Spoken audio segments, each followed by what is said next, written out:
Ralph Lauren brand ကိုတော်တော်များသိကြပါပါကျွန်တော်တို့ Ralph Lauren brand ကိုကြိုက်တဲ့သူတွေပြီးတော့ Ralph Lauren ဒီအဝတ်ထည်ကိုစုတဲ့သူတွေအတွက်ကျွန်တော်ဒီနေ့မှာ vintage Ralph Lauren ရဲ့တက်တွေအကြောင်းကိုကျွန်တော်ဒီနေ့ဗီဒီယိုမှာကျွန်တော်သိသလောက်ပြောပြဖြစ်ပါတယ်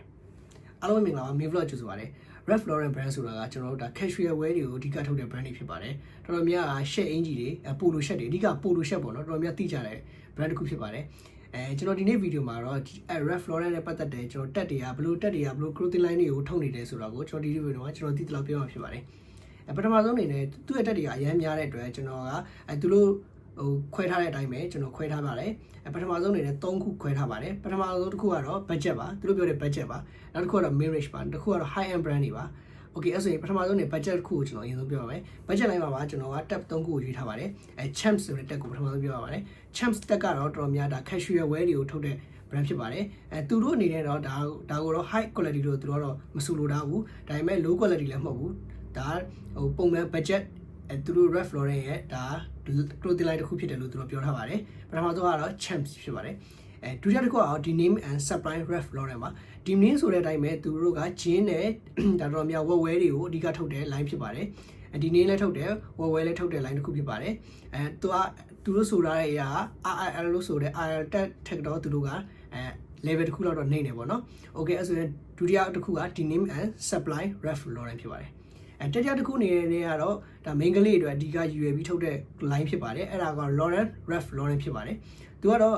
အများသောအားဖြင့် main ကလေးအဝတ်စားတွေ main ကလေးအဝတ်ထည်တွေကိုအဓိကထုတ်တဲ့ line ဖြစ်ပါတယ်အဲ့တော့ကျတော့ယောက်ျားလေးမရှိဘူးလားဆိုယောက်ျားလေးလည်းနည်းငယ်ရှိပါတယ်ဒါပေမဲ့အဓိကကတော့ main ကလေးတွေထုတ်တဲ့ line ဖြစ်ပါတယ်အဲ့ဆိုတော့ကျွန်တော်တို့ဒီ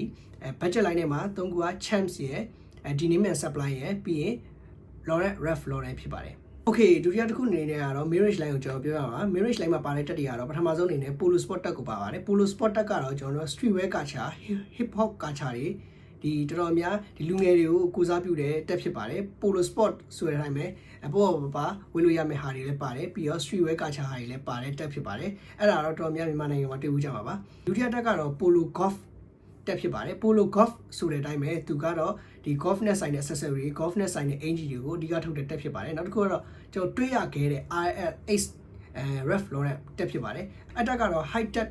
ပစ္စည်းတွေထုတ်တယ်ဥမာကျွန်တော်တို့ဒီ The North Face လိုပုံစံမျိုးတွေပေါ့နော်ကျွန်တော်ပြော buffer တွေထုတ်တယ်ပြီးရင်ကျတော့ဒီနှင်း short စီးဖို့အတွက်အဲ့လို engine တွေထုတ်တယ်ဥမာလေတံမိုးတဲ့ခံနိုင်တဲ့ engine တွေပါလို့ high tech ဖြစ်တဲ့ engine တွေထုတ်တဲ့ဒါတက်ဖြစ်ပါတယ် clothing line တစ်ခုဖြစ်ပါတယ်နောက်တစ်ခုကတော့ Ralph Lauren ဖြစ်ပါတယ်Rabbi ကတော့သူကတော့အဓိကတော့လူငယ်တွေကိုစားပြုတဲ့ဒါ line တစ်ခုဖြစ်တယ်ပေါ့နော်ဥမာဒီ striped ဒီ polo shirt တွေထုတ်တယ်ပြီးတော့လူငယ်ဆက်သူကတော့ပို့ပြီးထုတ်တဲ့ line တစ်ခုတော့သူကသတ်မှတ်ထားပါတယ်ဒါပေမဲ့အခုတော့ဆက်မထုတ်တော့ပါဘူးသူတို့က discontinue ဖြစ်သွားပါပြီဒါပေမဲ့အရောကထွက်တဲ့ဝတ်စားတွေကတော့ခုထိလူငယ်ဆန်ပြီးတော့ခုထိold school vibe ကိုတော့လုံးဝရသေးတယ်ပေါ့နော်တစ်ခုကတော့ကျွန်တော်တို့တော်တော်များမြင်မှုကြတဲ့ဒီ polo Ralph Lauren ဖြစ်ပါတယ်polo Ralph Lauren ကတော့ဒါကသူတို့ကတော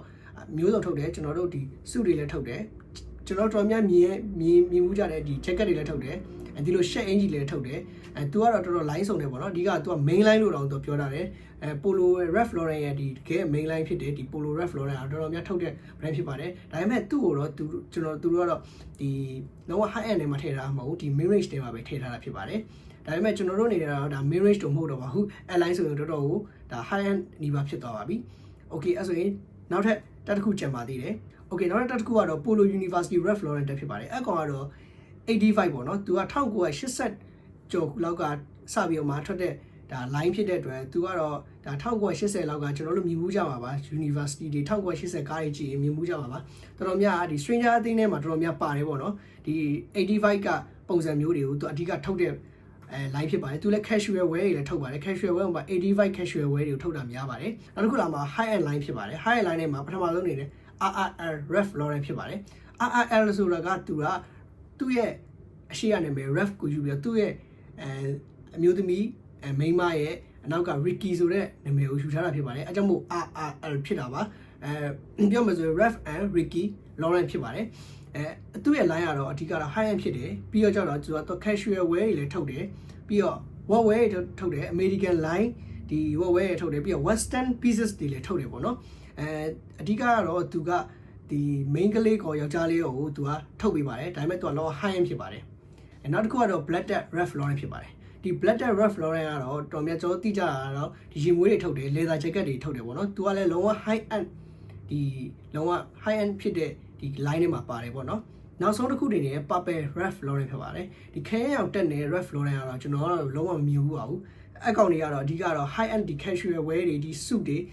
ဒီတော်တော်များသူတို့ဟိုဒီ casual ဝတ်တဲ့ဝတ်စားတွေကိုတော်တော်များထုတ်တဲ့ဒါ line တော့ဖြစ်ပါတယ်ပြီးတော့ကျတော့လုံးဝ high end သမားတွေကိုအဓိကထုတ်ပြီးတဲ့line ဖြစ်တဲ့အတွက်ဒီဟာကတော့ဒါကျွန်တော်လည်းမြင်ရခဲ့တဲ့ line တစ်ခုပေါ့နော်အဲ့ကောင်ကတော့ Purple Ralph Lauren ဖြစ်ပါတယ်အဲ့ဆိုရင်ဒါတော်တော်များပြည့်စုံသွားပြီပေါ့နော်ကျွန်တော်သိသလောက်ဒါကျွန်တော်ရှာထားသမျှကျွန်တော်ဒါဘူးသူရတွေနဲ့ပြပြတာပါကျွန်တော်ကတော့ Ralph Lauren ကိုတော်တော်ကြိုက်တဲ့လူတွေမှာပါပါတယ်